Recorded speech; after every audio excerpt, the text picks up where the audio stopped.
myself coming through. Testing 1, 2, 3. I thought I heard myself. Maybe not. 1.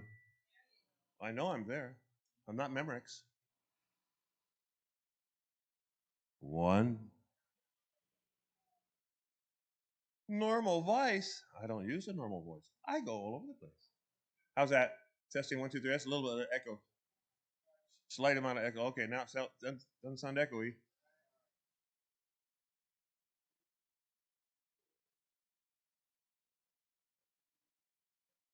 Let me know when we're started.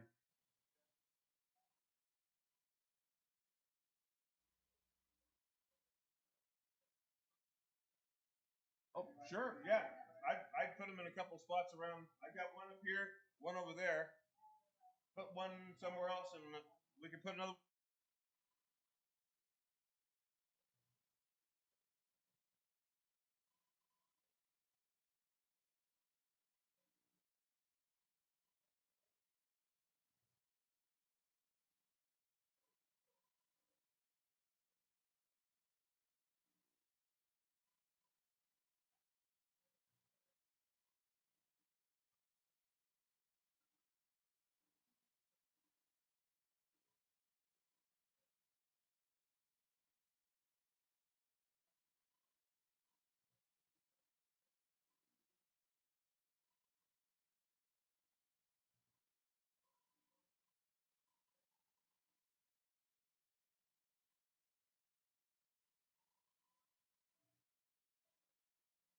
We are live. We're not Memorex. All right, I'm told we're live. How you doing? Good morning, everyone. Welcome to Grace Baptist Church, and this is the Adult One Bible Study class. My name is Norm Ellis, and my erstwhile assistant is Marvin. All right, so today we're going to be talking about wisdom gained. Wisdom gained, and if you are following along in the lesson, it's session number 4. It begins on page 37. And primarily our lesson, of course, our lesson book is the book of the Bible, and we're in Job chapter 28. Chapter 28. Let's go ahead and have a word of prayer, and we'll get right into it. Heavenly Father, thank you so much for this beautiful day, even with the hot temperatures, Lord. Thank you for the people that are here today, either here in person or online. And I just pray that you'd help us as we study from the book of Job in the subject of wisdom, godly wisdom specifically, Lord. And be with those that are sick, those who we're missing right now, those who we're grieving for. In your Son's precious name I pray. Amen. So, as I mentioned, it is going to be a hot day today. For those of you who are not in the Pacific Northwest, it's going to be record. I mean, they're saying it's crazy hot. Now, I've never heard of that meteorological term of crazy hot, but apparently it's correct. So, whatever that means, it must be right. It's on TV. Yeah. Anyway, today we're talking about wisdom gained. Wisdom gained. And our main point today is that God's wisdom is found in fearing and obeying Him. God's wisdom is found in fearing and obeying Him. And as I mentioned, we're going to be in Job chapter 28, and we're going to be looking at these 4 outline points. Valued, and that's in 12 through 19. Hidden, 20 through 22. Found, 23 through 27. And offered, that's verse 28, which is also our key verse today. So we're going to be, like I said, talking about wisdom. And, the first thing I think of course, my mind is a strange mind. But there's a series of movies that, what was his name? Oh, now my brain's skipping. Anyway, it's a series of movies, Indiana Jones, right? And one of the movies was where he was searching for the Holy Grail. And I can't remember what the exact title of that was. But anyway, there's this one scene when they're in this cavern with this really ancient guy who's protecting the Holy Grail, right? And there's all these cups all around. And they're and the Nazi guy, there's always a bad guy. The Nazi guy picks up one. She says, "This is it. This is the Grail. It's a cup for a king. It's gold. It's got jewels on it, stuff like that." So the guy takes it, And he's been warned, by the way, if you choose poorly, bad things can happen. And so he goes into the water, he takes it to his lips, and he drinks it, and suddenly his face begins to morph, and it melts off, and he dies a horrible death. And the knight who's been there for many, many centuries, he looks and he says, he chose poorly. You must choose wisely in life, right? That's our object in life, to choose wisely, right?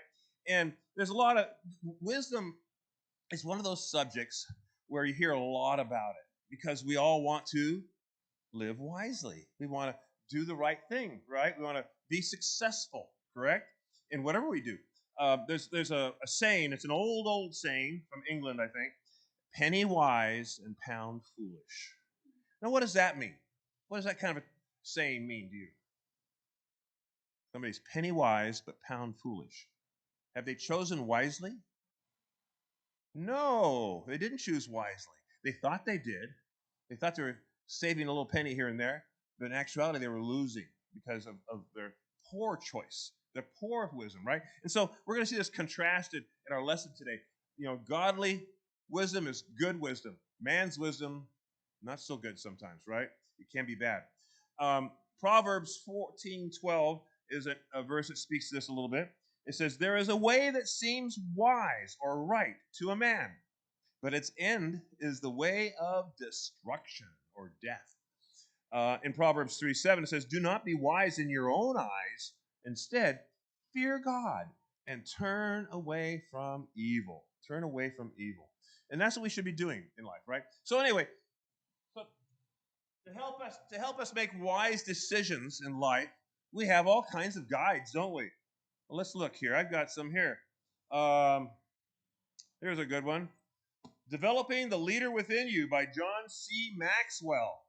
Anybody know that name? If you've been in management at all, you probably know that name because he wrote all kinds of management stuff and leadership stuff. As being in the Air Force all the years I was in, I'm familiar with Maxwell. Now here's a good one. The Proper Care and Feeding of Husbands. There's a self-help book, right? Boy, I gave it away already. There's a book you can get wisdom from, right? Yeah.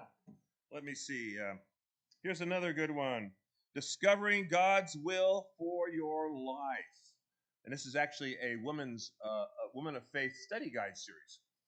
But I mean, it applies to men as well, right? And here's one I always am really needing. Photography for Dummies. Yes, I'm always willing to learn more about photography, so that's a good one for me. But it brings up a thought here. We are always striving to know better things, right? To do things right. And I think somewhere.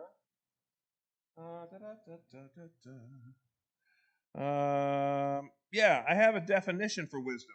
But before we hit that, I wanted to look at something else. And on your handouts, handout number 1, page 3. Oh my goodness, Norm, you've got so many handouts. Page 3 of number 1? Yes, I do. Sorry, I get carried away sometimes. And that's the way it goes. But anyway, it talks about self-help books. And I was going to ask you is what is it in life that we can always count on to gain wisdom from around us? Self-help books. Have you ever seen a self-help book? I just showed you some, right? Have you ever read a self-help book? I'm okay, but you got a lot of work to do. Yes. But anyway, self-help books are usually written by an expert on a certain topic. They are designed to help people improve their lives by imparting some type of wisdom or learning on a particular subject, thereby helping another person who is lacking in that wisdom. Usually, though, self-help books deal with personal problems a lot of times, right? Relationships, there's a big one, right? But it could be health or behavioral issues as well.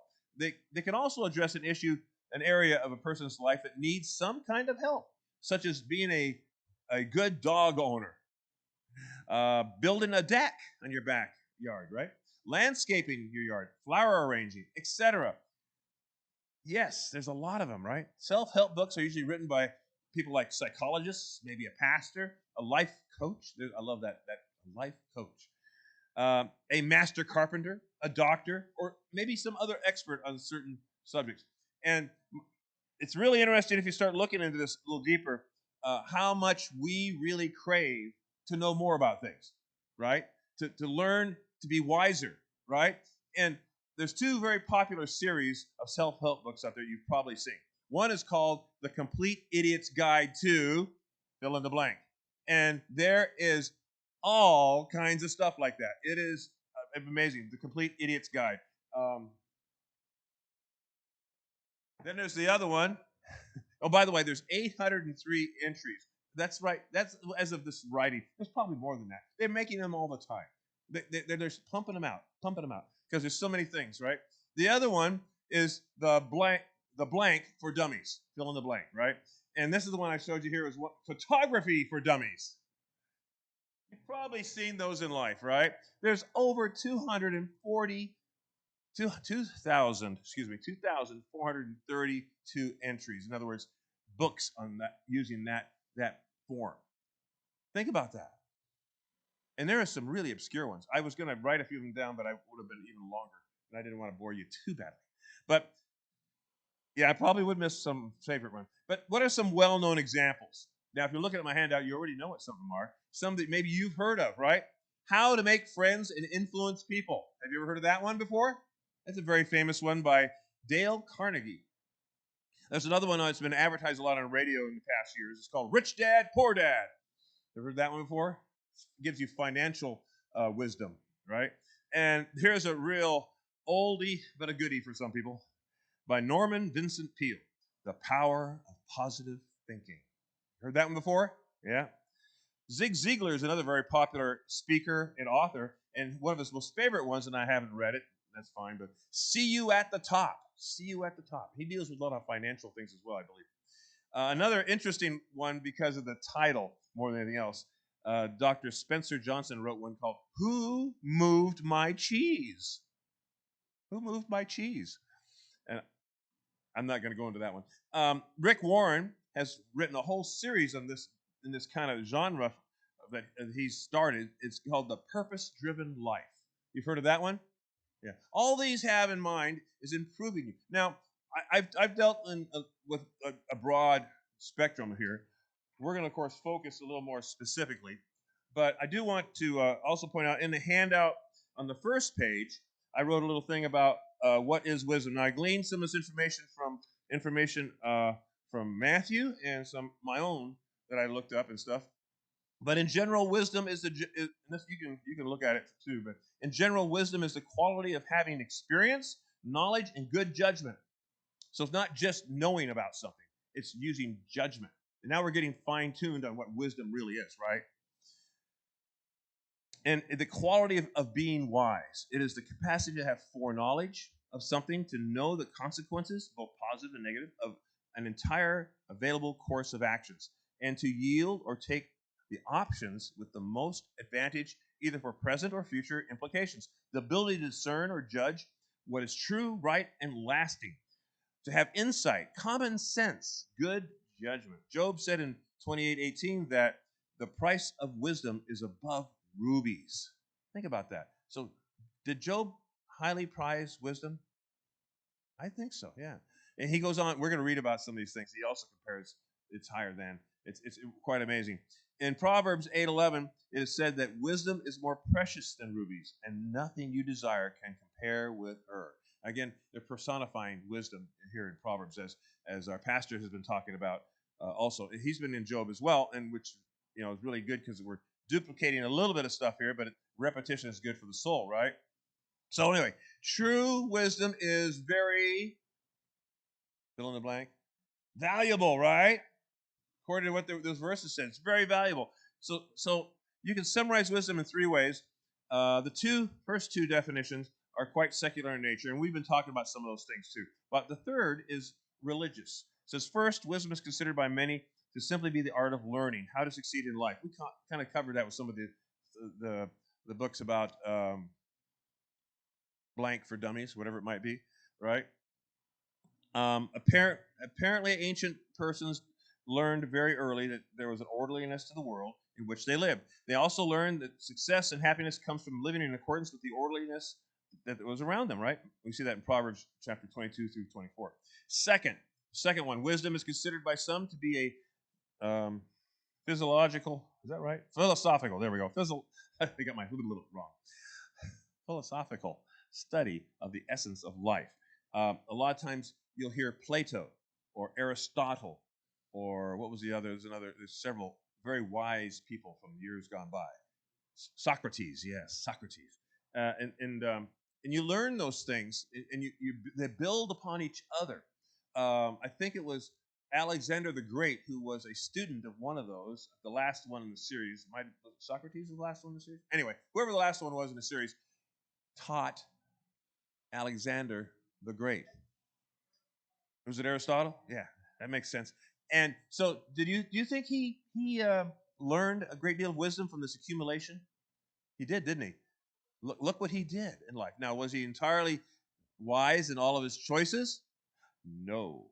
And we're going to talk a little bit about that as well. So anyway, certainly much of the books of Job and Ecclesiastes seem to deal with this kind of issues, existential issues of life.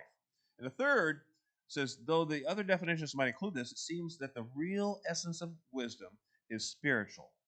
For life is more than just living by a set of rules and being rewarded in some physical manner. Undoubtedly, this sense of true wisdom comes only from God. We see that in Proverbs 2:6. He is the source of that true wisdom, right?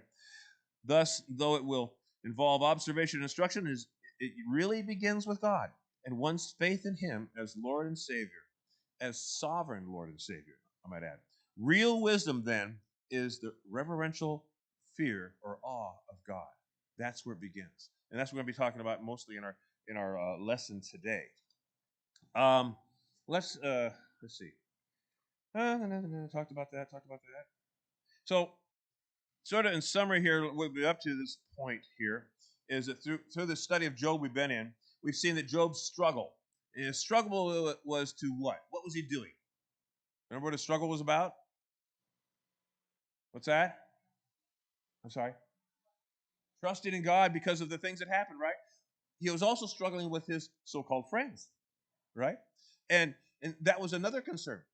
And his wife was a critic. Just curse God and die.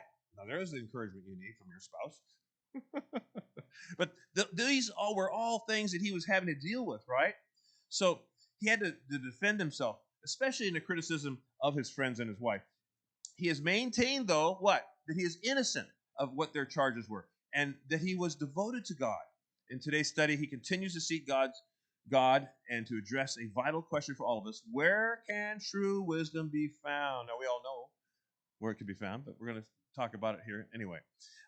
This is the third round of discourses, and if you've been following along in our outline, I think in your handout you'll see I noted it off to the side there. Third round of discourses. Yeah, there it is. It's handout number 2. And it's the only reason it was in there is for me to point that out. Now we're done with that. So we're going to be looking at these things here in this third round with his friends. And in both the first and second discourses, Job's friends said that Job must assuredly had what? Sinned, right? You have sinned, Job, and this is what you need to do to fix it. And you have fallen away from your faith. And now you're receiving this just, harsh judgment from God. And Job knew that wasn't true.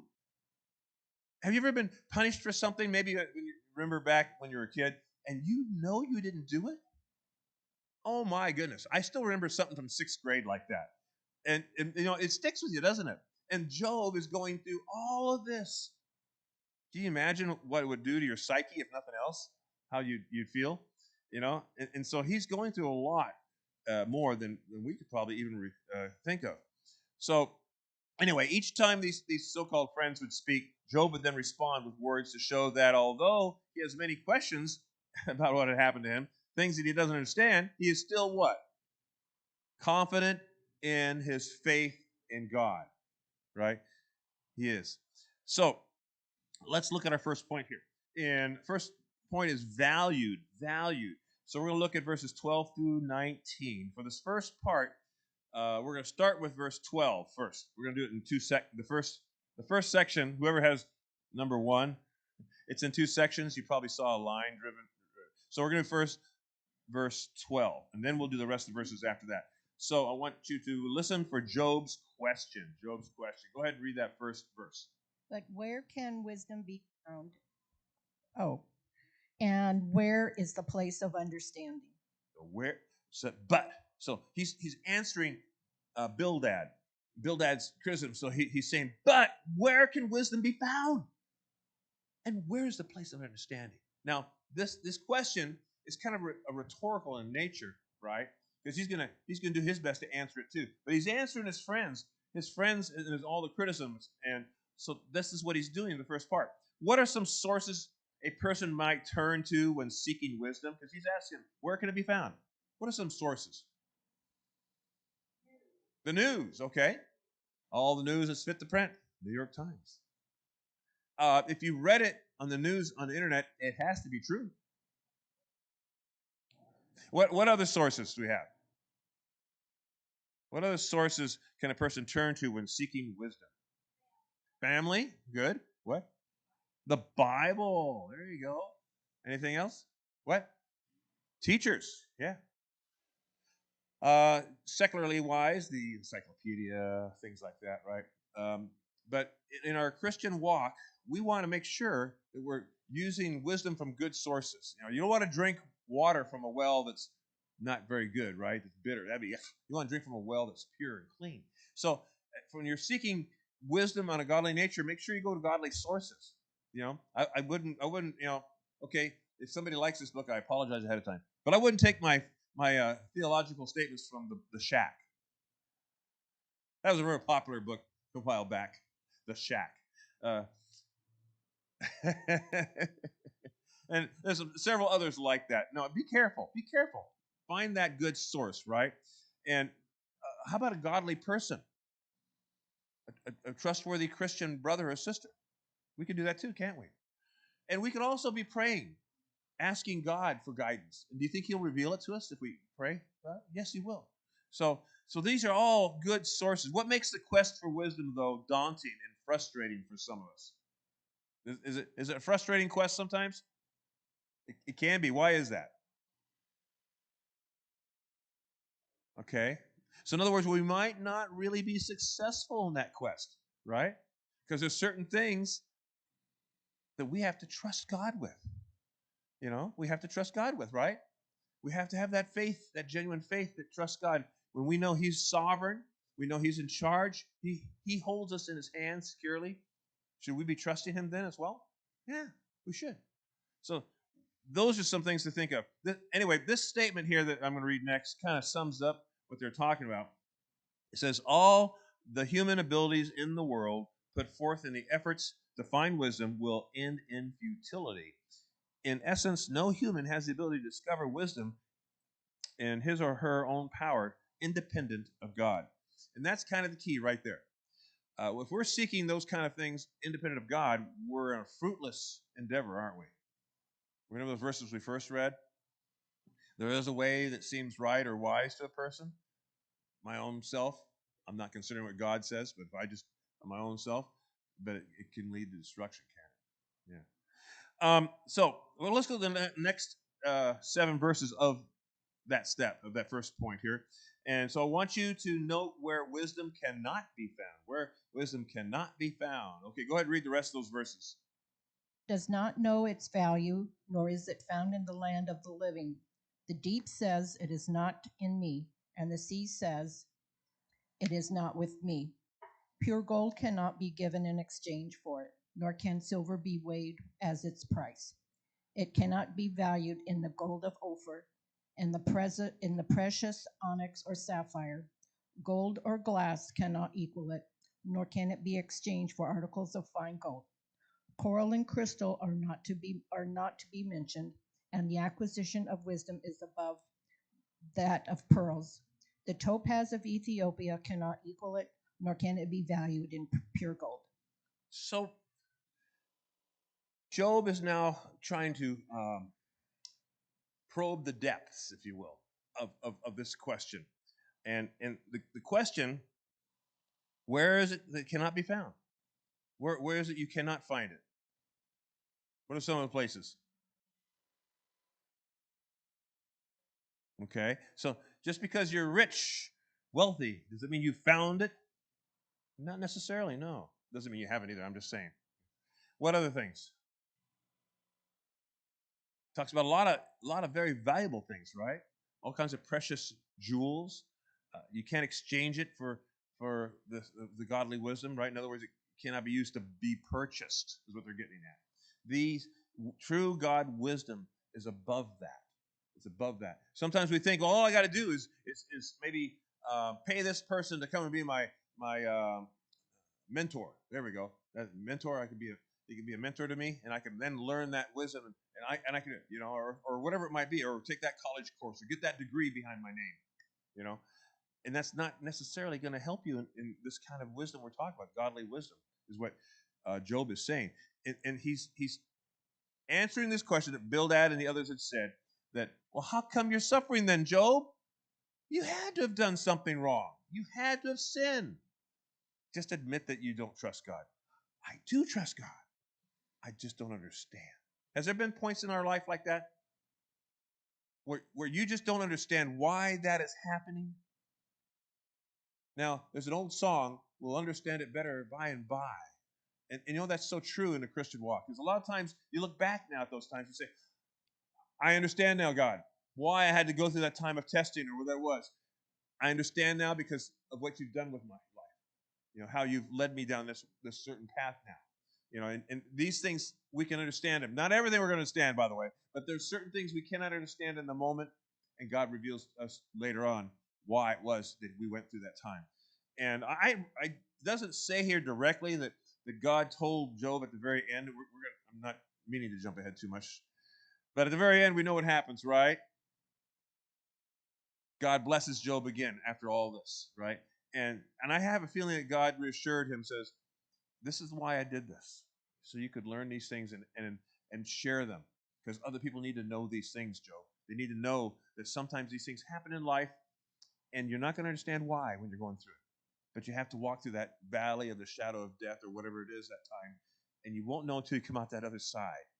And then you look back and you see, that's where I learned how to do such and such. That's how I helped Dave go through this process, or Greg deal with this, or whoever it might be. And you understand it, and then it's like really neat. You ever had those kind of revelations? You realize that's what it was? It just makes you just admire how God is so active in our lives. And that's something that just, I can never get over that. Anyway, so it talks about Job and how he compared the value of wisdom with precious metals and jewels. Matter of fact, they weren't valued the same. They were valued much higher.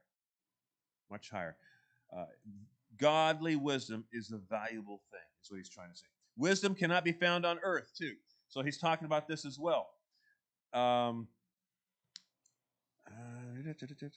we're going to come up on that part, too, I think. Cannot be found on earth, so it's impossible to estimate its value. Wisdom can't come from even the purest gold and the finest jewels, yet we often put so much effort into these earthly treasures. We want to have them because they think they symbolize some sort of, well, we've arrived. We've gotten to this point in life, when really we haven't in that sense, right?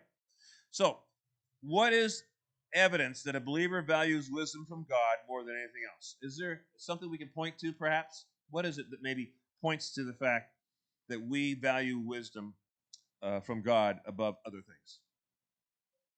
The way we live, okay? Yeah. When we come across those things in life, do we fall apart or do we trust God? Now, Job, you could say, fell apart, but that was because of what Satan did to him. But he did not fall apart. He always trusted God. He didn't understand why he was going through things. He asked God questions. Why are you doing this to me? And would we be remiss in asking questions? Do you think that'd be a bad thing for us to do if we were going through a time of that? No, it wouldn't. God wants us to ask him. He wants us to ask him. He reveals to us certain things in life, and one of them might be, I'm teaching you patience right now. You're going to see why later on. Yes.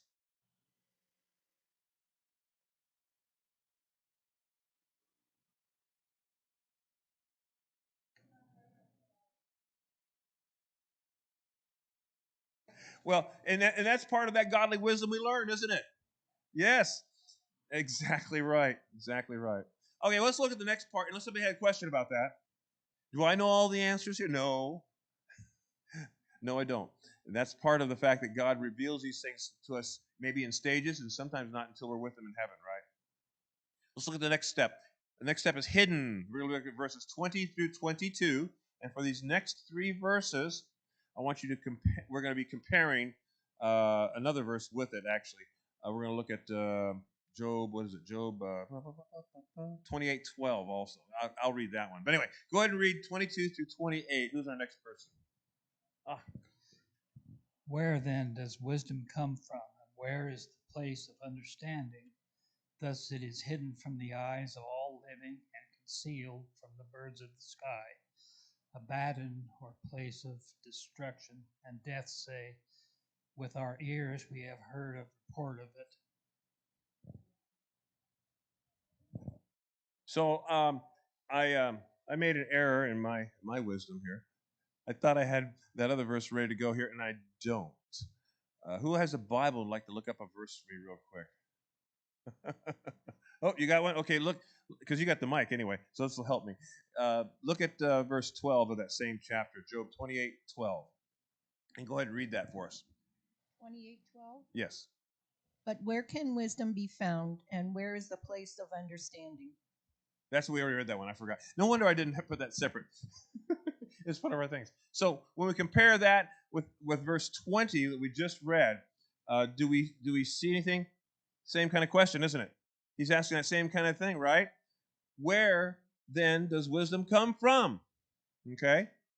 And where is the place of understanding? And he asked before, but where can wisdom be found? And where is the place of understanding? Do you think he is trying to get us to think along those lines? Repetition, right? He's repeating those things. So, do people search for wisdom in the wrong places? We kind of talked about that already, don't we? We got to be careful where we search for godly wisdom. You wouldn't necessarily go to the internet. You wouldn't go to an unreputable source. You would go to a good source, right? Job explained that wisdom is hidden from the living and the dead. Neither are able to grasp true wisdom or determine the true source of wisdom. The wise person searches for godly wisdom, it says. And that's what we're seeing here. So it says, thus it is hidden from the eyes of all living and concealed from the birds in the sky. So when it says that, where is he searching? In that one verse. He's searching up first. We're going to get to that part. He's searching, he's the birds in the sky, right? Now, the next part he mentions says, abandon or the place of destruction. And death says, with our own ears we have heard a report of it. So he says you can search up there, or you can search down here. The highest where the birds are, to the lowest where the place of the dead is what he's saying. And you won't find that godly wisdom short of going to God himself, is what he's saying. So all of our own efforts to find that wisdom on our own self-help, which is and Matthew was talking about this when I was talking about earlier about this, that the self-help stuff is kind of egotistical in a sense, almost when you think about it. I'm going to help myself. I'm going to pull myself up by my own bootstraps. I don't need God. And that's one way of thinking about those books, right? But I was using it in more of a general sense as a search for knowledge. Anyway, so Job explained that is hidden from us, right? And we need to find the true source. And there's all kinds of places to look in the Bible, right? And one of the things is called wisdom literature. Wisdom literature is Ecclesiastes. It's Job. It's Proverbs. I think even Psalms sometimes is considered that too. And is there another one that's considered wisdom literature? Those are the main ones. Yeah, we said those. Yes, exactly. Those are the main ones. Well, yeah. Yeah, and that is true. In the New Testament, it's sprinkled throughout, especially in a lot of Paul's letters. You'll find a lot of that kind of wisdom being imparted as well. So, Anyway, the handout number 3 I have deals with some of that too, and that's why I put it there. We're not going to delve into it ourselves. This is just for your own resource, but it talks a great deal about the wisdom. And matter of fact, I think it's a little repetitious of some of the stuff I already talked about as far as the definition of it and everything. But when you have time, you want to read through that on your own. That's fine. We're not going to, like I said, go into it right now. But there is a quote from that handout, I believe. It says, "It seems that the real essence of wisdom is spiritual. For life is more than just living by a set of rules and being rewarded in some physical manner." And I think that was one of the parts I selected for my original definition that we read earlier. And that's true. The essence of wisdom, the real essence, is a spiritual one. It's one from God.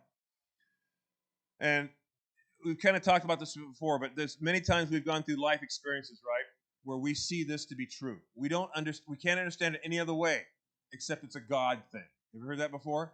You don't understand it, but you realize it's from God. And it's one of those revelations you see. So it asks the question, how did Job display this fact in his life? Did he display that fact? Because remember what he went through? All the adversity and then all the criticism. He knew that God would take care of the whole situation. He had that trust. He had that faith in him, right? When we're going through those kind of adversities, we need that as well. And that was the point of that. Now let's look at the next step. I'm not doing too bad in time, it looks like. That's good. Let's look at, let me see, did I miss a verse there? No, I didn't. Let's go to the next step, which is verses 23 through 27. And it's called Found. Go ahead and read that one for us. Understands its way, and he knows its place. For he looks to the ends of the earth and sees everything under the heavens. When he imparted weight to the wind and meted out the waters by measure, when he set a limit for the rain and a course for the thunderbolt, then he saw it and declared it. He established it and also searched it out. So even though when we look on our own, we can't find it, no matter where we look, right? It's hidden from us because these things are spiritually discerned. But God, He understands it, and it's found through Him. And that's what the title of our step here is, Found.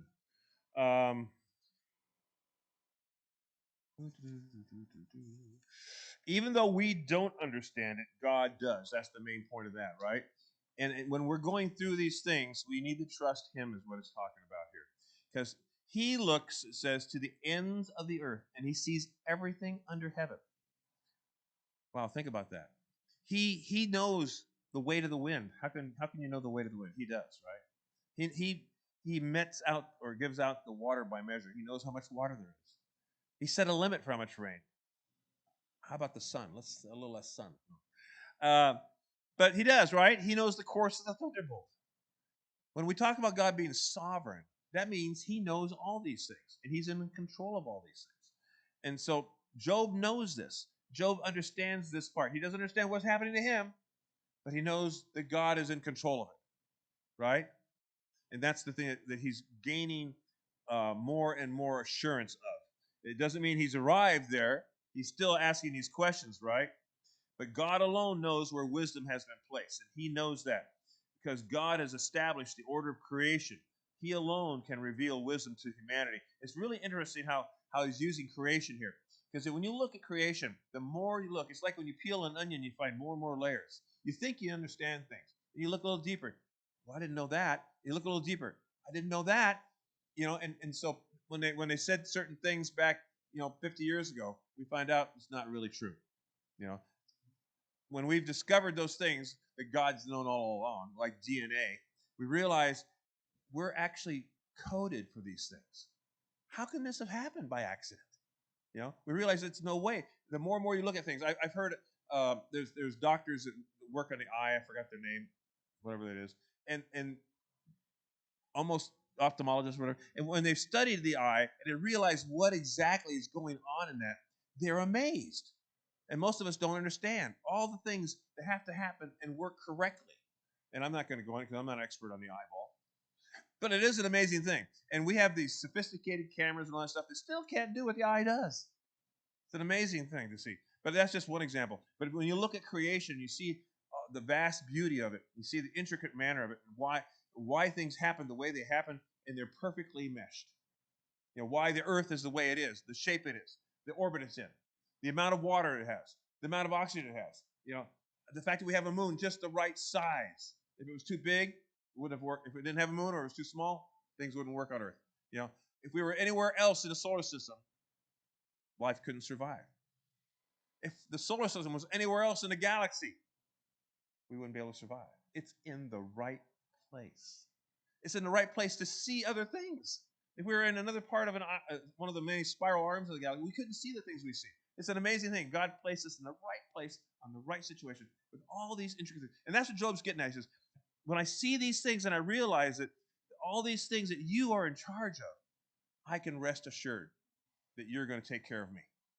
Even though I'm going through this time of adversity. Can we gain solace from that, gain comfort, encouragement from that for ourselves when we're going through this time? And it's hard when we're going through it. I'm not saying it's not hard. It's always hard, folks, right? But we can understand it. It can help us to make it through that, especially when we lean on Him. And we've talked about that already. Lean on His Word. Lean on other Christian brothers and sisters, right? Be in prayer. Okay, so we're going to read some other verses here. And I was read these 3 verses. I want you to note how they relate to Job's question as well. Now, were these written for Job in mind? No, but these have to do with the same kind of subject area that we're talking about. So let's look at the first one. First one is box number 4. It's 1 Corinthians 1, 24 and 25.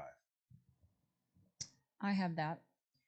But to those who are called, both Jews and Greeks, the Christ, the power of God, and the wisdom of God, because the foolishness of God is wiser than man, and the weakness of God is stronger than man. So how does these 2 verses relate to this part we just got done reading in this step of Job? Uses some interesting terminology here, right? It says, who is the power of God? Christ is the power of God, first of all. And He's also what? He's also the wisdom of God, right? So it's saying Christ and God the Father, when you look at one, you've seen them both. That's what we're saying here, first of all, right? And then there's this interesting terminology. It says, because the foolishness of God is wiser than men. That's an interesting, what does that mean to you when you hear that terminology? Yes, it's a comparison saying. When you take the smartest person in the world that has ever lived, let's say it's Einstein. He's considered a babbling fool compared to God. That's what it's saying here. That it's hyperbole. They're using a literary device called hyperbole. They're comparing to let you know where God is and where we are. You can't even. We're not on the same scale, folks. That's what he's saying. And also, it says in the other part there, it says, because it says the weakness of God is stronger than men. And again, the weakest point of God is so much more stronger than man. So again, it's reiterating what Job was saying here, right? Who can measure the wind? Who can weigh the wind? Who can do all these things? Who can determine the course of the thunderbolt? The same kind of thing. Let's look at the next verse.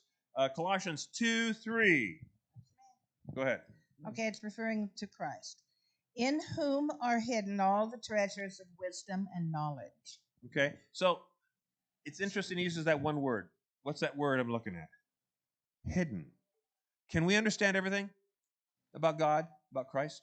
We cannot understand everything. I know we want to. We can understand a lot in our minds, but our minds are finite. God is infinite.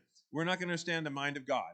We can follow along with what He's revealed to us. I think if we were given all the information of God, our brains would blow up. That might be a good thing He doesn't give us that information, right? But it's saying the same thing. And that's what Job is saying. Job is saying these things, you cannot see them, but we know it's there. It's hidden. And that's what he's saying. He trusts God. Even though his friends are saying, look, this is what's happened to you. But you don't see these things, he's telling him. You don't understand these things. He's trying to say that in that way. Let's look at the last one of these 3 here, James 1:5. But if any of you lacks wisdom, let him ask of God, who gives to all generously and without reproach, and it will be given to him. So, is this saying that if you want all of God's wisdom, you're going to get it when you ask God?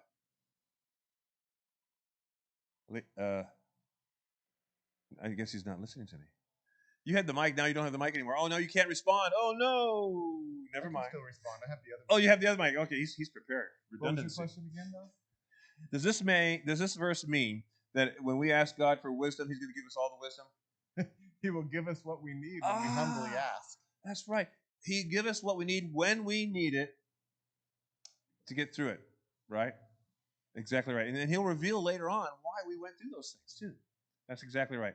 So, but should we just consider that and just say, well, God's going to give me wisdom and just leave it at that?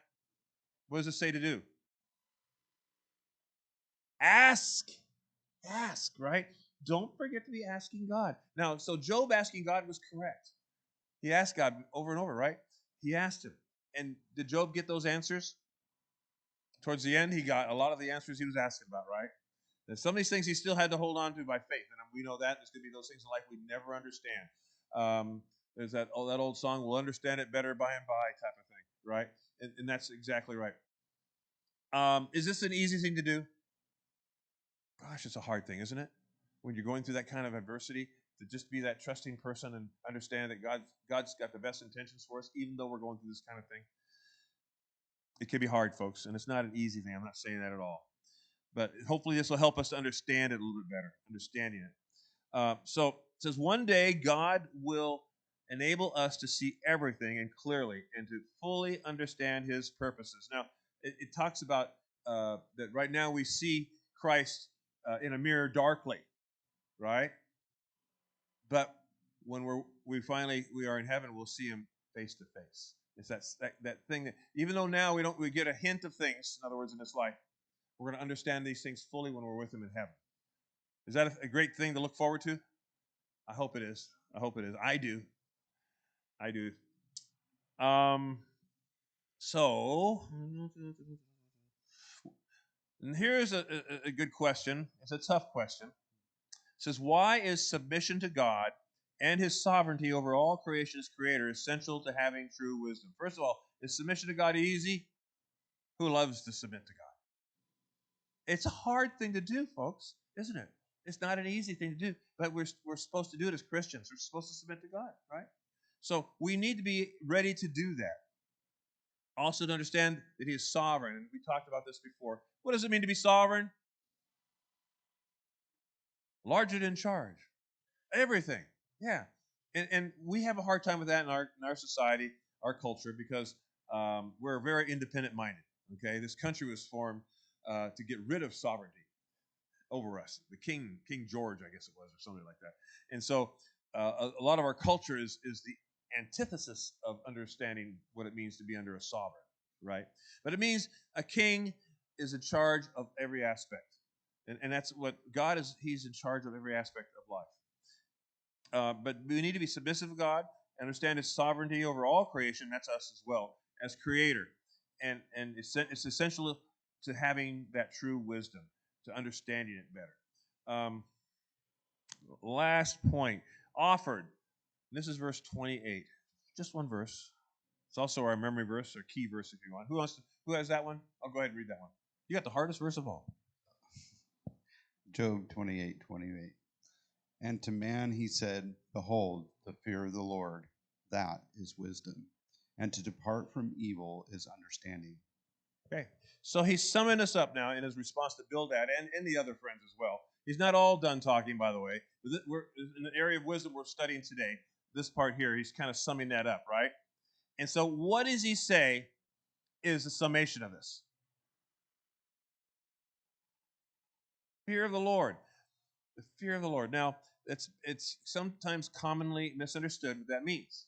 It doesn't mean you're quivering in the corner, hoping that huge God won't step on us and crush us. It doesn't mean that.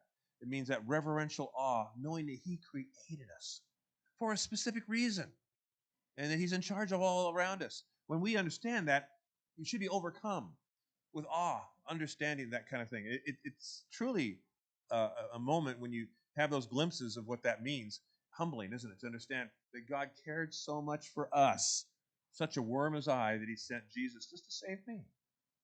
You know? And so, anyway, but the fear of the Lord, the reverential awe of the Lord, that is wisdom, he says.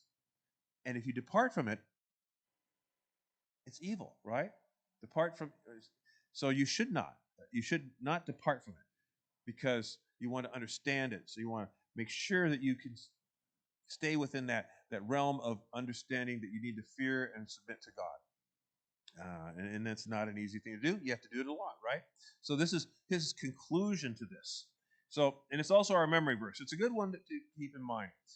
So how does the fear of the Lord and to turn from evil, how does that define wisdom and understanding? Kind of talked about that several times, didn't we? Don't want to beat a dead horse. That's another one of those sayings, right? But we know that that's a true thing from what we've been talking about. Wisdom begins with a right relationship with God and acknowledging his total sovereignty. So when we talk about these things to somebody who is not saved, who's not a Christian, it's going to be hard for them to understand. It will be. It's because it's spiritually discerned. A lot of this is. A lot of this is something you have to accept by faith as well. Doesn't mean everything is, but some of it is. And that's what Job is struggling with, those things. And we struggle with it too, don't we? Well, I sure do. I struggle with that as well. So let's get to the summary here. First of all, anybody have any comments about any of these things before we sum up things? Any questions or comments? Did it help a little bit to understand a little more about godly wisdom? I hope so.